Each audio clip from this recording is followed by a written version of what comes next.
और इसके क्या कारण है? बिल्कुल सीधा सा क्वेश्चन पूछा है कि जो एग्रीकल्चर प्रोडक्ट होते हैं उनके प्राइस के अंदर जो फ्लक्चुएशन होती है उसका मतलब क्या है। ओ भाई, ये तो कोई भी बता देगा। कीमतों का बढ़ना और कीमतों का घटना क्या होता है? मूल्य मूल्यों में उतार चढ़ाव का क्या मतलब होता है? मूल्यों में उतार चढ़ाव का ये मतलब है कि कभी तो प्राइस बहुत ज़्यादा हाई हो रहे हैं और कभी प्राइस बहुत ज़्यादा डाउन हो रहे हैं। उसी को तो मूल्य में उतार चढ़ाव कहते हैं। तो अब किसके मूल्य में उतार चढ़ाव? कृषि मूल्यों में उतार चढ़ाव। मतलब जो एग्रीकल्चर प्रोडक्ट्स हैं, जब उनकी कीमतें या तो बहुत ज़्यादा बढ़ जाती हैं या बहुत ज़्यादा घट जाती हैं, तो उसको क्या बोलेंगे? उसको बोलेंगे fluctuation in agriculture pricing. Simple सी बात है। तो कृषि मूल्य में उतार चढ़ाव का मतलब होता है कि जो एग्रीकल्चर प्रोडक्ट होते हैं उसके मूल्य में परिवर्तन आना। अब मूल्यों में परिवर्तन क्यों आ रहा है, ये सबसे बड़ा क्वेश्चन है कि आखिर एक टाइम पे तो प्राइस बहुत ज़्यादा हाई हो रहे हैं और एक टाइम पे प्राइस बहुत ज़्यादा डाउन हो रहे हैं। तो भाई ऐसा क्यों हो रहा है? तो ये कह रहा है कि जो कृषि वस्तुओं जो होती है ना, उनकी मांग भाई बेलोचदार होती है। इसका मतलब क्या होता है कि अगर प्राइस में चेंज आया तो उससे डिमांड चेंज हो जाएगी। कह रहा है अगर किसी वर्ष कृषि से अधिक उत्पादन हो जाता है, मतलब बहुत अच्छा काम हुआ, बहुत अच्छी वर्षा हुई, तो प्रोडक्शन बहुत ज़्यादा हो गई लेकिन उतनी डिमांड नहीं है, तो उसके वजह से क्या होगा? डिमांड नहीं है, सप्लाई ज़्यादा हो गई, तो उसकी वजह से प्राइस कम हो जाएगा क्योंकि पूर्ति मांग से अधिक हो गई है। और इसी के अपोजिट अगर कोई प्राकृतिक आपदा आ जाती है, बाढ़, भूकंप, सूखा, वर्षा नहीं हुई, कुछ भी हो गया और अच्छा उत्पादन नहीं हुआ, उत्पादन घट गया, तो ऐसी सिचुएशन में क्या होगा? पूर्ति कम हो जाएगी मांग से, तो कृषि वस्तुओं का मूल्य बढ़ जाता है। कृषि वस्तुओं की कीमतों में होने वाली इसी प्रकार की कमी और बढ़ोतरी को ही क्या कहते हैं? इसी को ही कीमतों में उतार चढ़ाव कहा जाता है, कृषि मूल्य में। तो कह रहा है इसलिए कहा गया है कि वर्षा के बाद किसान का जो दूसरा सबसे बड़ा शत्रु है, शत्रु का मतलब होता है दुश्मन, वो है कीमत में परिवर्तन। वर्षा किसान का पहला शत्रु है क्योंकि भाई वर्षा नहीं हुई तो वो तो हो जाएगा उसका कल्याण। और दूसरा जो है वो है प्राइज़ों के अंदर फ्लक्चुएशंस आना। वर्षा नहीं हुई तो भाई फिर प्राइस जो हैं क्या हो जाते हैं? अगर वर्षा नहीं हुई तो प्राइस हाई हो जाते हैं और वर्षा हुई तो प्राइस बहुत ज़्यादा डाउन हो जाता है अगर अच्छी फसल का उत्पादन होता है तो। मतलब वर्षा होना भी उसके लिए, अगर अच्छी वर्षा होती है तो अच्छी वर्षा होना भी उसके लिए हानिकारक है, क्योंकि अगर अच्छी वर्षा होगी तो प्रोडक्शन अच्छी होगी, ज़्यादा होगी और पूर्ति ज़्यादा हो जाएगी, मांग कम हो जाएगी, जिसकी वजह से उसको अपनी फसल के अच्छे दाम नहीं मिल पाएंगे। मतलब दोनों तरफ से वो फंसेगा ही फंसेगा। होगी तब भी फंसेगा और ना होगी तो भी फंसेगा। ना होगी तो फसल अच्छी नहीं होगी, सूखा पड़ जाएगा। तो पहला तो वर्षा ही है और दूसरा है कीमत। तो कृषि मूल्य में उतार चढ़ाव का ये मतलब होता है एग्रीकल्चर प्रोडक्ट के प्राइस के अंदर फ्लक्चुएशंस का होना, प्राइस का बढ़ना, प्राइस का घटना। क्यों बढ़ रहा है और क्यों घट रहा है ये मैंने आपको बता दिया। फिर इसके रीज़न पूछ रहा है, तो वही चीज़ें जो ऊपर हमें 2-3 चीज़ें समझ में आई हैं, वही चीज़ें इसने यहाँ पे लिखी है कि आखिर भाई इनके प्राइस के अंदर फ्लक्चुएशन क्यों आ रही है, ऐसा क्या हो रहा है। तो सबसे पहले तो कह रहा है कृषि उत्पादन में ऊंचा वचन का मतलब आप ये वर्ड ना लिख के परिवर्तन वर्ड भी लिख सकते हो, फ्लक्चुएशंस, परिवर्तन लिख सकते हो। कृषि उत्पादन में परिवर्तन कि भाई एक टाइम पे तो परिवर्तन जो है, एक टाइम पे जो उत्पादन है वो तो बहुत ज़्यादा हो जाता है जिसकी वजह से प्राइस कम हो जाते हैं, और एक टाइम पे उत्पादन बहुत कम हो जाता है जिसकी वजह से प्राइस बहुत ज़्यादा हो जाते हैं। तो सबसे पहला जो रीज़न है कृषि मूल्य में उतार चढ़ाव का वो है उत्पादन, जो इसके अर्थ में भी इसने यहाँ पे बताया था। दूसरा जो इसका रीज़न है वो है फसल कटने पर बिक्री। हमें पता है कि किसानों के पास क्या होता है? भंडार सुविधाओं का अभाव होता है, स्टोरेज फैसिलिटी उनके पास नहीं होती और वित्तीय कठिनाइयाँ होती हैं, उनकी आर्थिक स्थिति भी ठीक नहीं होती, जिसकी वजह से अधिकांश किसान क्या करते हैं? फसल के कटते ही माल बेचने लगते हैं, जिससे मंडी में कृषि वस्तुओं की पूर्ति बढ़ जाती है। अब सभी किसानों की कंडीशन ऐसी है, सभी किसानों के पास ना तो स्टोरेज फैसिलिटी है, ना ही उनकी आर्थिक स्थिति ठीक है। तो भाई सभी किसान मोस्टली यही करते हैं, काटते ही फसल को बेचने चलने लगते हैं। तो अगर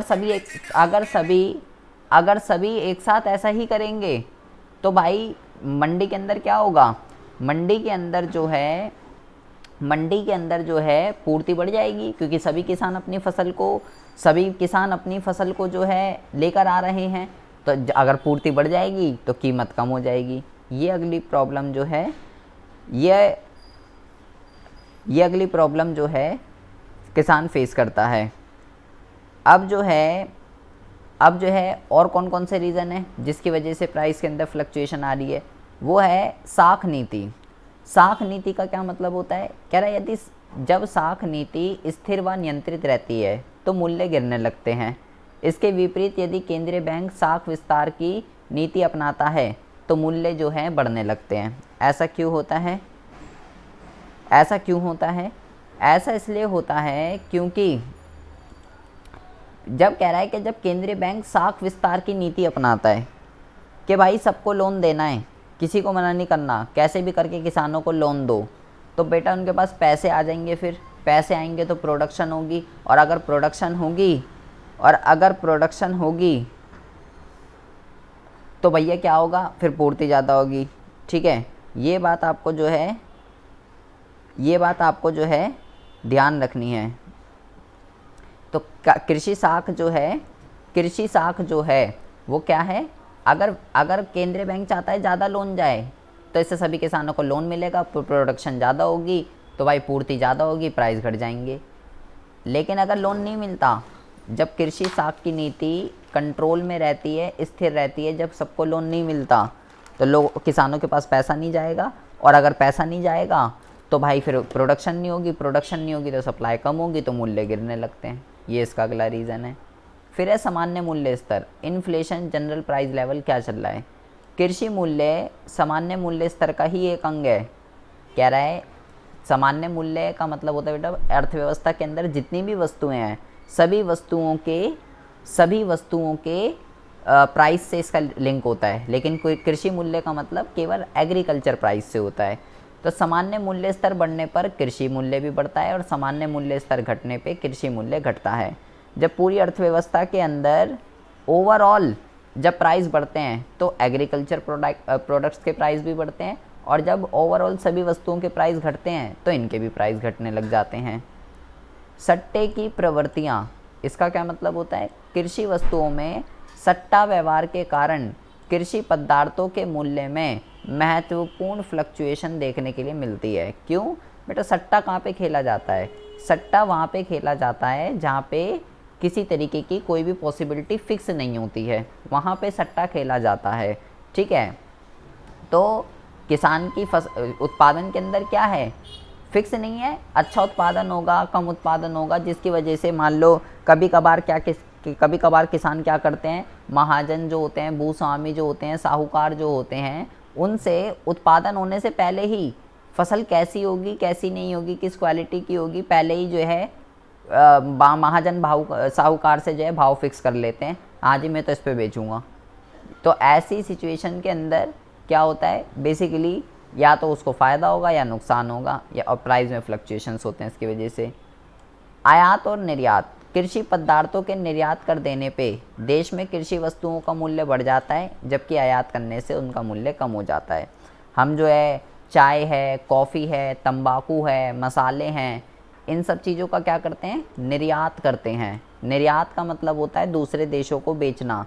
तो जब हम दूसरे देशों को बेचेंगे तो अपने देश में कम हो जाएगा, और जब अपने देश में कम हो जाएगा तो सप्लाई कम हो जाएगी तो प्राइस बढ़ जाएंगे। और अगर हम दूसरे देशों से ख़रीदेंगे, आयात करेंगे, तो हमारे देश में सप्लाई बढ़ेगी, माल आएगा, क्योंकि सप्लाई बढ़ेगी। जो भी चीज़ सप्लाई को बढ़ा दे उससे प्राइस घटते हैं, और जो भी चीज़ सप्लाई को घटा दे उससे प्राइस बढ़ते हैं। बस ये बात जो है ध्यान रखिएगा। पूर्ति डिपेंड करती है कि पूर्ति किस चीज़ की पूर्ति, एग्रीकल्चर प्रोडक्ट्स की, कि ज़्यादा हैं या कम हैं। ज़्यादा हैं तो भाई प्राइस कम होंगे, कम है तो प्राइस ज़्यादा होंगे। कोई भी चीज़, ये सारे पॉइंट जो है बेटा एग्रीकल्चर प्रोडक्ट की सप्लाई को इफ़ेक्ट कर रहे हैं। कोई भी चीज़ जो एग्रीकल्चर प्रोडक्ट की सप्लाई को बढ़ा रहे हैं, ये सारे पॉइंट, उसकी वजह से प्राइस घट रहे हैं। और वो सारे के सारे प्रोडक्ट्स, वो सारे के सारे रीज़न जो एग्रीकल्चर प्रोडक्ट्स के प्राइस को, सप्लाई को जो है घटा रहे हैं, उसकी वजह से प्राइस बढ़ रहे हैं। लास्ट है यातायात के साधन। यातायात के साधन में क्या लिखा हुआ है कि जब कृषि वस्तुओं को एक स्थान से दूसरे स्थान पे लेके जाना होता है तो भाई यातायात के साधन उपलब्ध नहीं होते, तो उन पदार्थों का कमी वाले स्थानों पे मूल्य बढ़ जाता है और अतिरेक वाले स्थानों पे मूल्य कम हो जाता है। मतलब कि अगर एक प्लेस पे, सिंपल है वैसे तो, अगर एक प्लेस पे किसी एग्रीकल्चर प्रोडक्ट की डेफिशिएंसी है और दूसरे पे एक्सेस है, तो हम चाहें तो एक्सेस वाली जगह से डेफिशिएंसी वाली जगह पे लेके जा सकते हैं। लेकिन अगर ट्रांसपोर्टेशन की फैसिलिटी ही अगर अवेलेबल ना हुई तो भैया वहाँ पे माल जाएगा ही नहीं, वहाँ पे उस प्रोडक्ट की सप्लाई होगी ही नहीं। और अगर सप्लाई नहीं होगी तो फिर क्या होगा, वहाँ पे उस प्लेस पे उस प्रोडक्ट के प्राइस बढ़ जाएंगे और जहाँ पे एक्सेस है उस प्रोडक्ट का वहाँ पे कम हो जाएंगे। तो ये 7 रीज़न है जिसकी वजह से एग्रीकल्चर प्रोडक्ट के अंदर क्या होता है, एग्रीकल्चर प्रोडक्ट के अंदर हमको फ्लक्चुएशन देखने के लिए है। तो ये बात आपको जो है ध्यान रखनी है। पहला ही क्वेश्चन है कि एग्रीकल्चर प्राइसिंग के अंदर फ्लक्चुएशन का क्या मतलब होता है। सिंपल सी बात है, एग्रीकल्चर प्रोडक्ट के अंदर फ्लक्चुएशंस होना एग्रीकल्चर प्राइसिंग फ्लक्चुएशन कहलाता है, बढ़ना या घटना। फिर क्वेश्चन ये है कि भाई ये तो चीज़ गलत है यार, ये तो गलत हो रहा है ना। तो फिर वही बात आ जाती है कि भैया इसको स्थिर रखने के लिए, स्टेबलाइजेशन रखने के लिए क्या करना चाहिए, इसके आखिर क्या ऑब्जेक्ट हैं, सरकार इसकी तरफ क्या कर रही है, कुछ सुझाव दीजिए। आखिर कैसे एग्रीकल्चर प्राइस जो हैं वो स्टेबल रहें, उनमें ज़्यादा फ्लक्चुएशन ना हो। सरकार को भी इस तरफ फिर ध्यान देना चाहिए, क्योंकि ये तो किसान के लिए रिस्क की बात है ना। बढ़ रहे हैं तब तो ठीक है, लेकिन घट रहे हैं तब तो रिस्की है मामला। तो दूसरे क्वेश्चन में कहता है कि what is the meaning, need and object of stabilisation of agriculture pricing in India. Stabilisation का मतलब होता है स्थिर, और किसका स्थिर होना, स्टेबलाइजेशन ऑफ एग्रीकल्चर प्राइसिंग।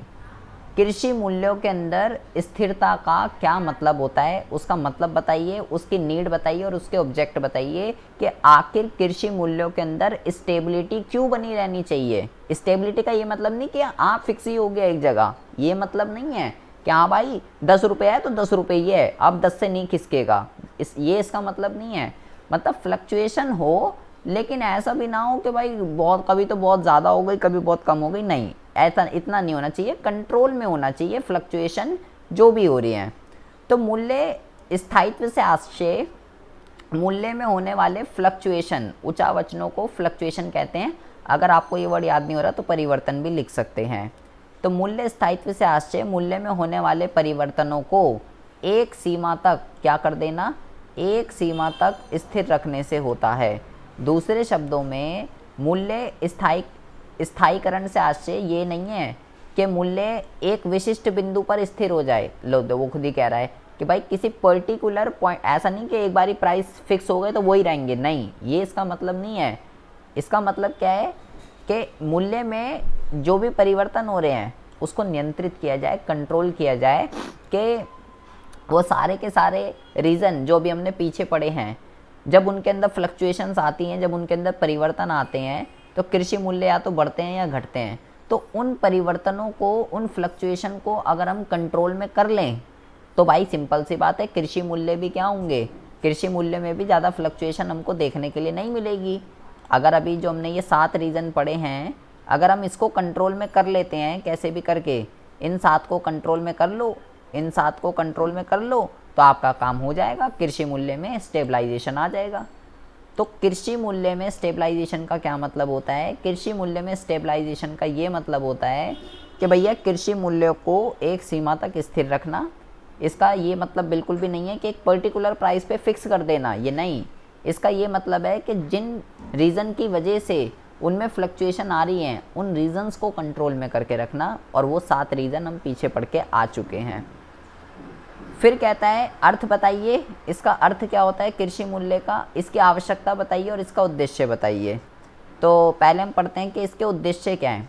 उद्देश्य का मतलब होता है कि आखिर हमें क्यों कृषि मूल्य के अंदर स्टेबलाइजेशन करना चाहिए, आखिर क्यों प्राइस को वो सारे के सारे रीज़न जिनकी वजह से एग्रीकल्चर प्रोडक्ट के प्राइस के अंदर फ्लक्चुएशंस हो रही हैं, आखिर उनको क्यों कंट्रोल में रखना चाहिए। तो मैंने बोला था भाई इससे तो किसान का नुकसान हो रहा है ना, किसान की रक्षा के लिए हमें ऐसा करना चाहिए। तो सबसे पहला पॉइंट है किसानों के हित की सुरक्षा के लिए, ताकि उनको अपनी फसल का उचित मूल्य मिल सके, उन्हें कृषि कार्य करने के लिए प्रोत्साहन मिल सके और वो उचित रहन सहन का स्तर बनाए रख सके।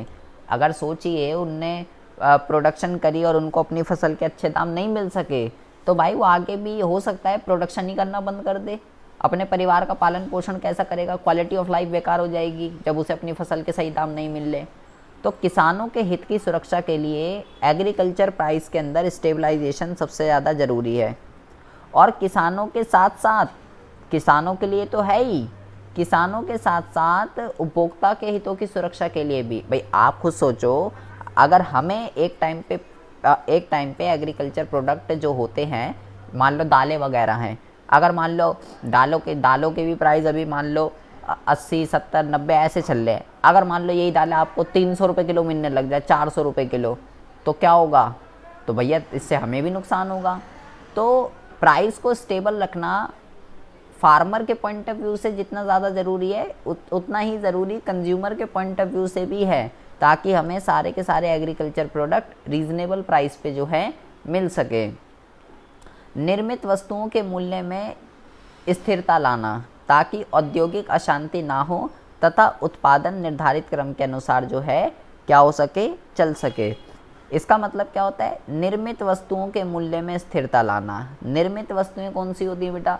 निर्मित वस्तुएं वो होती हैं जो उद्योग बनाता है, उद्योग सेकेंडरी सेक्टर जो बनाता है। हमने ये पढ़ा था कि भाई एग्रीकल्चर सेक्टर क्या करता है? बेसिकली नेचुरल रिसोर्सेज का यूज़ करके रॉ मटेरियल क्रिएट करता है सेकेंडरी सेक्टर के लिए, और सेकेंडरी सेक्टर उसको कन्वर्ट करता है फिनिश गुड्स में, जिसको निर्मित वस्तुओं के नाम से जाना जाता है। तो हमें क्या करना पड़ेगा? अगर हमें एग्रीकल्चर प्राइस को स्टेबल रखना है, तो हमें जो सेकेंडरी सेक्टर प्रोडक्ट बना रहा है उनके प्राइस को भी क्या करना पड़ेगा? स्थिर रखना पड़ेगा, स्टेबल रखना पड़ेगा, कि इनके मूल्यों में भी ज़्यादा फ्लक्चुएशन नहीं होनी चाहिए, क्योंकि ये सभी क्षेत्र आपस में एक दूसरे से डिपेंड होते हैं। कृषि मूल्य को ऐसे स्तर पर बनाए रखना जिससे जीवन स्तर की लागत, सामान्य मूल्य तथा औद्योगिक लागत पर प्रतिकूल प्रभाव ना पड़े। कह रहा है भाई आखिर हमें कृषि मूल्यों में स्थिरीकरण जो है क्यों करना चाहिए, स्टेबलाइजेशन जो है वो क्यों करना चाहिए, ताकि इससे प्राइमरी सेक्टर के अंदर क्या हो? प्राइमरी सेक्टर के अंदर लोगों की क्वालिटी ऑफ लाइफ की जो कॉस्ट है वो कम से कम आए, उनका रहन सहन सही हो सके। हमने ऊपर पढ़ा कि अगर ओवरऑल जनरल प्राइस लेवल बढ़ेंगे तो एग्रीकल्चर पे भी बढ़ते हैं, और अगर ये घटेंगे तो ये भी घटते हैं। मतलब एग्रीकल्चर प्राइस का और सामान्य मूल्य स्तर का मतलब होता है बेटा एक अर्थव्यवस्था में जितनी भी वस्तुएं बन रही है सबका प्राइस बढ़ना, महंगाई का होना। तो जब महंगाई होती है तो इनके भी प्राइस बढ़ते हैं, जब महंगाई नहीं होती तो इनके भी प्राइस घटते हैं। मतलब इसके साथ इसका सीधा रिश्ता है, इसके साथ सीधा रिश्ता है। तो भाई अगर इसको कंट्रोल में करना क्यों ज़रूरी है? क्योंकि जब ये कंट्रोल में रहेगा तो ही ये कंट्रोल में रहेगा, तो इसलिए इसको कंट्रोल में करना ज़रूरी है। और क्योंकि हमने पढ़ा कि प्राइमरी, सेकेंडरी, सर्विस, सब सेक्टर एक दूसरे पे डिपेंड होते हैं। अगर प्राइमरी सेक्टर सेकेंडरी सेक्टर को महंगा कच्चा माल देगा, अगर प्राथमिक क्षेत्र, हमने बोला भाई प्राथमिक क्षेत्र जो होता है वो आपका सेकेंडरी सेक्टर को रॉ मटेरियल देता है, कच्चा माल देता है, तो अगर ये इसको महंगा देगा तो भाई सिंपल सी बात है उसकी जो कॉस्टिंग है सेकेंडरी वाले की वो महंगी आएगी, महंगे प्रोडक्ट बनेंगे, क्योंकि उसको कच्चा माल महंगा मिल रहा है। तो इसको प्राइस को कंट्रोल में करना क्यों ज़रूरी है? ताकि जो सेकेंडरी सेक्टर है उसको कच्चा माल सस्ते से सस्ता मिल सके और एग्रीकल्चर प्रोडक्ट जो है वो सस्ते बन सके, इसलिए इनको कंट्रोल में करना ज़रूरी है। तो उद्देश्य का मतलब होता है आखिर आपका मोटिव क्या है, आप उस चीज़ को कंट्रोल में क्यों करना चाहते हो, इससे क्या होने वाला है। तो ऑब्जेक्ट इसके 4 हैं। इससे फ़ायदा क्या होगा? महत्व का मतलब है कि चलो हमने कर लिया कंट्रोल, आपकी बात मान ली, हमने इन चार उद्देश्यों को अचीव करने के लिए कंट्रोल में कर लिया, स्टेबलाइजेशन कर दिया एग्रीकल्चर प्राइस के अंदर। तो भाई फ़ायदा क्या है इसका? इससे होगा क्या? तो फ़ायदा तो बेटा आप खुद ही लिख सकते हो अगर आपको ये उद्देश्य पता चल चुके हैं तो। इससे क्या होगा? किसानों को भी फ़ायदा होगा, उपभोक्ता को भी फ़ायदा होगा, सेकेंडरी सेक्टर के जो प्रोडक्ट है वो भी जो है स्टेबल रहेंगे उनके प्राइस, और इसके साथ साथ जनरल प्राइस लेवल और सेकेंडरी सेक्टर के गुड्स सब कुछ हमको सस्ता मिलेगा, और प्राइमरी सेक्टर के लोगों का और किसी भी सेक्टर के लोगों का क्वालिटी ऑफ लाइफ जो है वो सस्ती पड़ेगी। भाई इसको उद्देश्य अगर हमने कर लिए तो इन्हीं को तो फ़ायदा पहुँचेगा, सिंपल सी बात है। तो वही इनने यहाँ पे नीचे लिखा है कि भाई इसका महत्व क्या है। कृषि मूल्य में स्टेबलाइजेशन का महत्व। कृषि मूल्य में स्टेबलाइजेशन का मतलब अत्यधिक उतार चढ़ाव को नियंत्रित करने से ज़्यादा फ्लक्चुएशंस नहीं होने चाहिए। भारत जैसी कृषि प्रधान अर्थव्यवस्था में तो यह नियंत्रण और भी आवश्यक हो जाता है, क्योंकि भारत एक कृषि प्रधान देश है। कृषि प्रधान देश का मतलब यहाँ पे मोस्टली जो जनसंख्या का एक लार्ज पोर्शन जो है, जनसंख्या का जो लार्ज पोर्शन है वो क्या कर रहा है? एग्रीकल्चर सेक्टर से अपना जीवन व्यतीत कर रहा है। इसलिए इसको क्या कहते हैं? इसलिए इसको कृषि प्रधान देश कहते हैं, क्योंकि ऐसी अर्थव्यवस्था में मूल्यों का ऊंचा चढ़ना और नीचा गिरना दोनों ही हानिकारक होते हैं। तो सबसे पहले ये बता रहा है कि भाई आखिर इनको कंट्रोल में क्यों करना चाहिए। यही तो पूछे, महत्व का मतलब क्यों करें हम इसको कंट्रोल, फ़ायदा क्या होगा इससे करने से। तो पहले आपको बता रहा है गिरावट से क्या क्या हानि होगी, और फिर बता रहा है बढ़ने से क्या क्या हानि होगी, और इन दोनों हानियों से बचने के लिए हमें इसको कंट्रोल में करके रखना चाहिए, ये इसका फ़ायदा होगा। पहले हम पढ़ते हैं कि अत्यधिक गिरावट से क्या क्या हानि होगी अगर प्राइस बहुत ज़्यादा डाउन चले गए तो कृषि मूल्य में अत्यधिक गिरावट काफ़ी हानिकारक होती है। इससे किसानों की आयों में कमी आती है, क्योंकि अब सस्ते प्राइस पे उनकी फसल जो है बिक जाएगी, और वो उसमें नवीन उपकरण, उन्नत बीज व रासायनिक खादों का अत्यधिक प्रयोग करने के लिए प्रोत्साहन नहीं रहता। तो अगली बार वो क्या करेगा? अबे भाई जब इस बार उसने अच्छे खाद, अच्छी उर्वरक, अच्छी रासायनिक खाद, उर्वरक, बीज वगैरह सब कुछ बढ़िया लगाया था, मस्त क्वालिटी का, सही पैसा लगाया था उनने, लेकिन वो सब लगाने के बाद उसको उसकी फसल के अच्छे दाम नहीं मिल रहे, प्राइस डाउन हो गए, इनकम कम हो गई उसकी, तो भाई वो अगली बार क्या करेगा? वो क्यों लगाएगा अगली बार इतना पैसा? उसको वो तो घाटे में चला गया ना भाई। जब आपकी कॉस्टिंग ज़्यादा हो गई, आपका रिकवर नहीं हुआ, तो घाटे में चला गया वो। तो अगली बार वो अच्छे बीज, अच्छी खाद, अच्छी उर्वरक नहीं लगाएगा, उसका जीवन स्तर गिर जाता है, उसकी कार्य क्षमता कम हो जाती है, ठीक है, सरकार की आय कम हो जाती है, और उद्योगों में भी क्या आ जाती है? शिथिलता आ जाती है, सब कुछ उलट हो जाता है, क्योंकि सब कुछ एक दूसरे के ऊपर डिपेंड होता है। अच्छा, इसके साथ साथ अगर मूल्य में बहुत ज़्यादा वृद्धि हो रही है तो क्या होगा? तो कह रहे हैं अगर कृषि मूल्य में अत्यधिक वृद्धि होती है तो ये भी काफ़ी हानिकारक होती है। इससे क्या होता है? इससे किसानों के पॉइंट ऑफ व्यू से तो फ़ायदा है, इससे किसानों को तो फ़ायदा हो रहा है, लेकिन किसानों को छोड़कर दूसरे लोगों को नुकसान हो रहा है। अगर खदानों के मूल्य में वृद्धि होती है तो जनता का जो जीवन निर्वाह होता है उसमें वृद्धि हो जाती है, निर्धन वर्गों को काफ़ी ज़्यादा कठिनाई होती है, क्योंकि बेसिक नीड्स की जो चीज़ें होती है, गेहूँ, चावल, दालें, ये बहुत ही ज़्यादा क्या हो जाती हैं? बहुत ही ज़्यादा महंगी बिकने लग जाती है, बट किसानों को इससे फ़ायदा होता है। और खदानों के मूल्य में वृद्धि संपूर्ण अर्थव्यवस्था में मुद्रास्फीति उत्पन्न करती है। जैसे मैंने आपको बताया, मुद्रास्फीति का मतलब होता है सामान्य कीमत स्तर। तो जब ये बढ़ेंगे तो भाई ओवरऑल क्या होता है? ओवरऑल जो है सभी गुड्स एंड सर्विसेज के प्राइस बढ़ने लग जाते हैं। कच्चे माल अगर महंगा मिलेगा तो सिंपल सी बात है, जो सेकेंडरी सेक्टर जो उत्पादित वस्तु बना रहा है उनकी कॉस्टिंग भी क्या हो जाएगी? बढ़ने लग जाएगी। वही सेम पॉइंट है जो पीछे पढ़ के आए हैं। अधिक वेतन की मांग के कारण औद्योगिक संघर्ष बढ़ जाते हैं। तो अब आप खुद सोचो, अब बेटा महंगाई हो रही है, ठीक है, क्योंकि हमने बोला कि जब इनके प्राइस बढ़ते हैं तो भाई महंगाई होती है, इन्फ्लेशन होती है। तो जो सेकेंडरी सेक्टर के अंदर जो प्राइमरी वालों को तो फ़ायदा हो रहा है, क्योंकि उनकी जो प्रोडक्ट हैं वो महंगे बिक रहे हैं, अभी किसानों को फ़ायदा हो रहा है, लेकिन नुकसान किसका हो रहा है? दूसरे लोगों का। तो जो सेकेंडरी सेक्टर के अंदर जो कर्मचारी काम कर रहे हैं, कह रहे हैं उनमें लड़ाई होती है, संघर्ष होता है। क्यों? वो अधिक वेतन की मांग करते हैं। वो क्यों अधिक वेतन की मांग कर रहे हैं? वो कह रहे हैं हमें ज़्यादा सैलरी दो।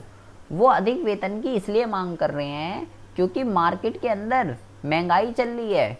उनको जितनी सैलरी अभी मिल रही है उनसे उनका पूरा नहीं पड़ रहा है, क्योंकि जितनी सैलरी उनको अभी मिल रही है वो अपने घर का पूरा चला नहीं पा रहे हैं। इस वजह से वो क्या कह रहे हैं, क्योंकि भाई जितनी सैलरी है उसके हिसाब से महंगाई हो रही है, तो इसलिए वो कह रहे हैं भाई ज़्यादा सैलरी दो। और वो कह रहा है ज़्यादा सैलरी दो, और प्रोड्यूसर क्या कह रहा है, सेकेंडरी वाले का, उसको तो पहले ही कच्चा माल महंगा मिल रहा है, कॉस्टिंग भी ज़्यादा आ रही है पहले से ही, पहले ही कॉस्टिंग ज़्यादा आ रही थी, और उसके कर्मचारी कह रहे हैं और सैलरी ज़्यादा दो, तो उसका तो दिमाग घूम जाएगा। वो कहेगा तू एक काम कर, ओके बाय टाटा तू जा, उसको निकाल देगा और क्या करेगा, क्योंकि पहले ही कॉस्टिंग ज़्यादा आ रही है, इनको भी ज़्यादा सैलरी देगा और कॉस्टिंग बढ़ जाएगी। तो इसको बेटा कॉस्ट पुश इन्फ्लेशन कहते हैं, जब कॉस्टिंग भी बढ़ रही होती है और महंगाई भी बढ़ रही होती है। इन सभी बातों का संपूर्ण अर्थव्यवस्था पर बुरा प्रभाव पड़ता है। तो आखिर इन हानियों से बचने के लिए हमें क्या करना चाहिए, ये सब चीज़ें ना हो, प्राइस में बहुत ज़्यादा गिरावट आएगी तो मैंने आपको बताया क्या होगा, जब बहुत ज़्यादा अप हो जाएंगे तो मैंने आपको बताया क्या होगा। तो भैया इन सब चीज़ों से बचने के लिए, इसका महत्व हमें लिखना है, महत्व, इन सब चीज़ों से बचने के लिए इसको कंट्रोल में करना बहुत ज़्यादा ज़रूरी है। तो आखिर क्या करना चाहिए हमें कंट्रोल में करने के लिए, अब सिंपल सी बात है, जो रीज़न हमने पीछे पढ़े हैं, सुझाव में तो सिंपल सा है बेटा, जहाँ पे भी सुझाव आ जाए तो भाई जो रीज़न हमने पढ़े हैं उनको ही तो ठीक करना पड़ेगा, वही तो प्रॉब्लम है, उनको ठीक कर दो तो स्टेबल हो जाएंगे प्राइस। तो क्या क्या करना पड़ेगा, सबसे पहली बात तो कृषि मूल्यों का निर्धारण वैज्ञानिक आधार पर किया जाना चाहिए। इसमें मांग, लागत, स्थायी संपत्ति के ह्रास, परिवारों के सदस्यों की वास्तविक लागत को भी ध्यान में रखना चाहिए। इसका मतलब ये है कि भाई आप एग्रीकल्चर प्रोडक्ट के जो प्राइस को जो डिसाइड कर रहे हो ना, साइंटिफिक तरीके से, साइंटिफिक तरीके का मतलब ये होता है सब कुछ सोच समझकर ध्यान में रख के कि कितनी डिमांड है, किसान की क्या कॉस्टिंग लगी है, ठीक है, एंड जो किसानों ने फिक्स एसेट यूज़ करे हैं उसमें डेप्रिसिएशन भी लगेगा, उनकी वैल्यू में भी कमी आएगी, बाद में उसको दोबारा ये ख़रीदने पड़ेंगे, और जो परिवार है, परिवार के सदस्यों को जीवन के लिए कितनी कॉस्टिंग चाहिए, इन सब बातों को ध्यान में रख के क्या करना चाहिए, एग्रीकल्चर प्राइस को तय करना चाहिए। कृषि मूल्यों के संबंध में राष्ट्रीय नीति को अपनाया जाना चाहिए, कोई पॉलिसी वगैरह होनी चाहिए जो एग्रीकल्चर प्राइस से रिलेट करे। विभिन्न राज्यों की मूल्य नीति में समन्वय स्थापित करना चाहिए, हर राज्य की, अभी हम पढ़ेंगे, अभी मैं वही बता रहा था आपको कि एग्रीकल्चर प्राइस पॉलिसी के रिगार्डिंग हम पढ़ेंगे अभी क्या होता है। तो हर राज्य की अपनी पॉलिसी अलग अलग होती है, तो कह रहा है इसके अंदर कोऑर्डिनेशन बना के रखना चाहिए, समन्वय बना के रखना चाहिए, मिलजुल के सारी की सारी पॉलिसी काम करें। ऐसा नहीं एक स्टेट में अलग चल रही है दूसरे स्टेट में अलग चल रही है, ऐसा होगा तो फ्लक्चुएशंस होगी। लाभकारी मूल्य पर प्राप्त बचतों का उपयोग कृषि क्षेत्र के विकास के लिए किया जाना चाहिए। अगर प्राइस बढ़ रहे हैं तो मैंने बोला किसानों को फ़ायदा होगा, तो किसानों को फ़ायदा होगा तो उसकी इनकम में इंक्रीमेंट होगी, तो बचतें देखने के लिए मिलेंगी। तो किसानों को इस एक्सिस का यूज़ कृषि क्षेत्र के विकास के लिए ही करना चाहिए। और जो छोटे किसान होते हैं, छोटे किसानों को सहकारी खेती अपनाने के लिए प्रोत्साहित किया जाना चाहिए। सहकारी खेती का मतलब होता है मिलजुल के खेती करना।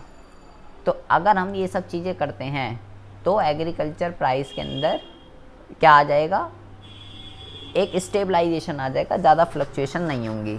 और अगर आपको ये सब पॉइंट याद नहीं हो रहे, आपको ये समझ नहीं आ रहा कि यार ये क्या है, तो आप क्या कर सकते हो, जो भी हमने रीज़न पढ़े हैं, आप अगर सुझाव लिखना चाहते हो तो बेटा आप बहुत ही ईजिली इन सब का उल्टा लिख सकते हो, क्योंकि ये रीज़न है जो प्राइस के अंदर फ्लक्चुएशन ला रहे हैं। मैं जुगाड़ बता रहा हूँ आपको रीज़न याद है तो आपको वो याद नहीं हो रहा वहाँ पे, तो आप क्या लिखेंगे, आपको ये पता है कि कृषि के उत्पादन में परिवर्तन से प्राइस में फ्लक्चुएशन हो रही है, तो आप सबसे पहला पॉइंट लिखेंगे कि कृषि के उत्पादन में जो परिवर्तन हो रहा है उसको स्टेबल करना कैसे भी करके, ना तो कभी बहुत ही ज़्यादा होना चाहिए ना ही बहुत ही ज़्यादा डाउन होना चाहिए, क्योंकि यही सबसे बड़ा रीज़न है जो प्राइस के अंदर फ्लक्चुएशन ला रहा है।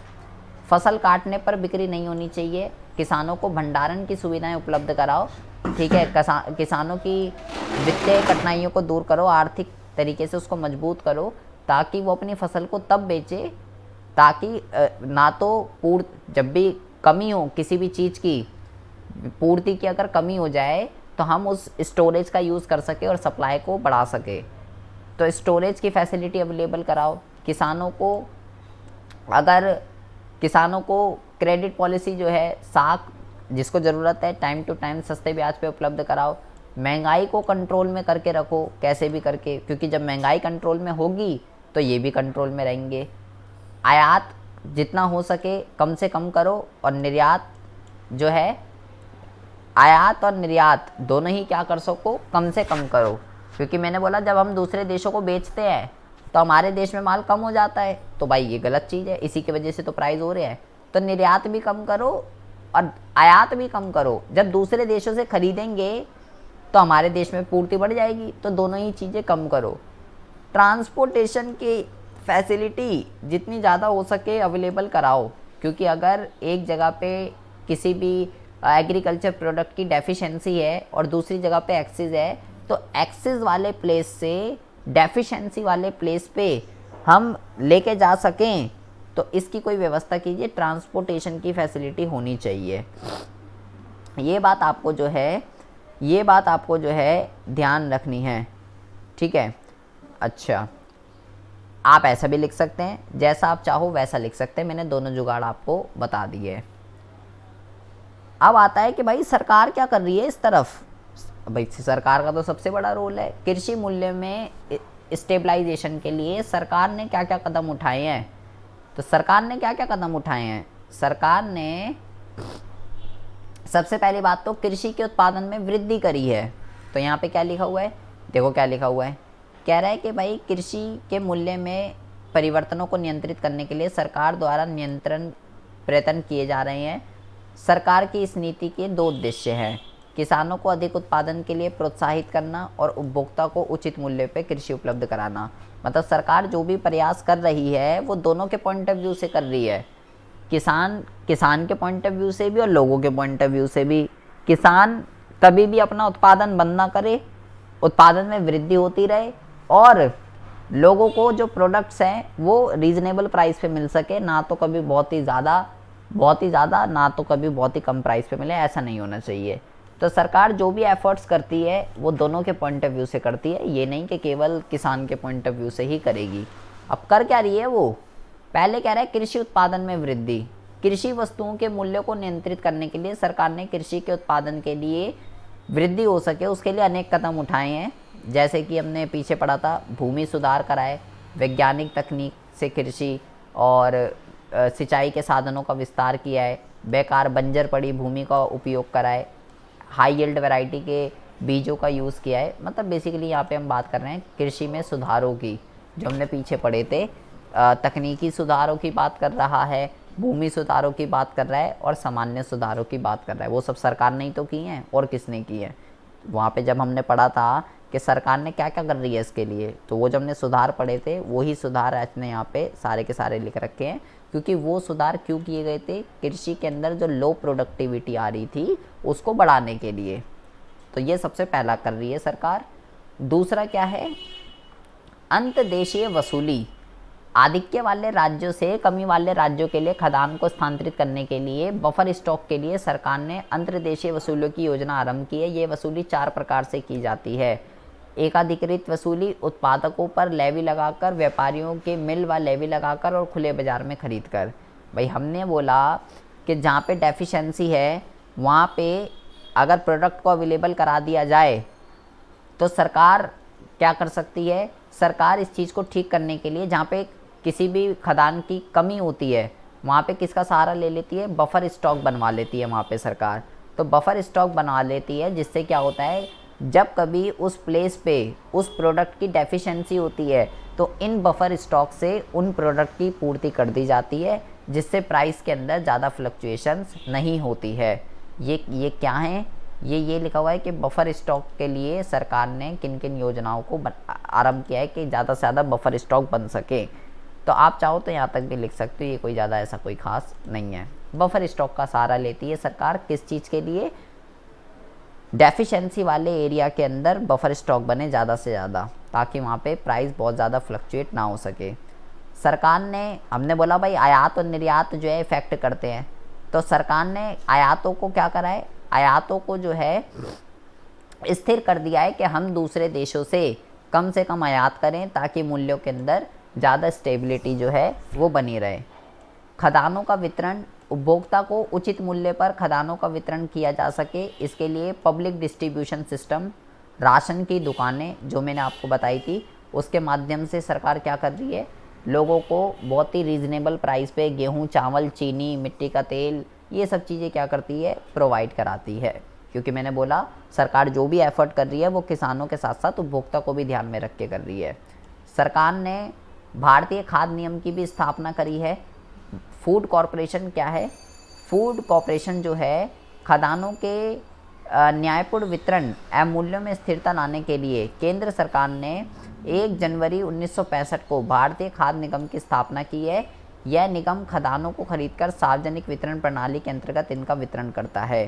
बेटा ये जो है सबसे बड़ा क्या है, सब ये कह सकते हो सबसे बड़ा एक सरकारी स्टोरेज है सरकार का, जिसमें सरकार क्या करती है, जिसमें सरकार किसानों की फसल को खरीद के सबसे बड़ा जो बफर स्टॉक है इंडिया का, वो कौन सा है, इंडियन फूड कॉरपोरेशन।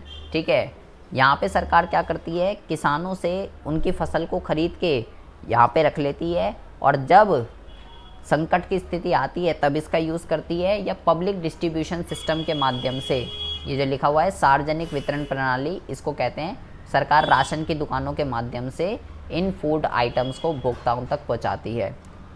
सरकार ने कृषि मूल्य आयोग का गठन किया है। जनवरी 1965 में कृषि मूल्य आयोग का गठन किया गया। इसका काम क्या है, कृषि मूल्य नीति के संबंध में सरकार को सलाह देना कि भाई एग्रीकल्चर प्राइस पॉलिसी कैसी होनी चाहिए, सरकार को क्या करना चाहिए, क्या नहीं करना चाहिए, क्या करना ठीक रहेगा, क्या करना ठीक नहीं रहेगा, उसके लिए ये कमीशन जो है काम करता है।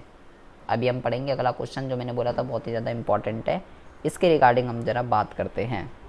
बट उससे पहले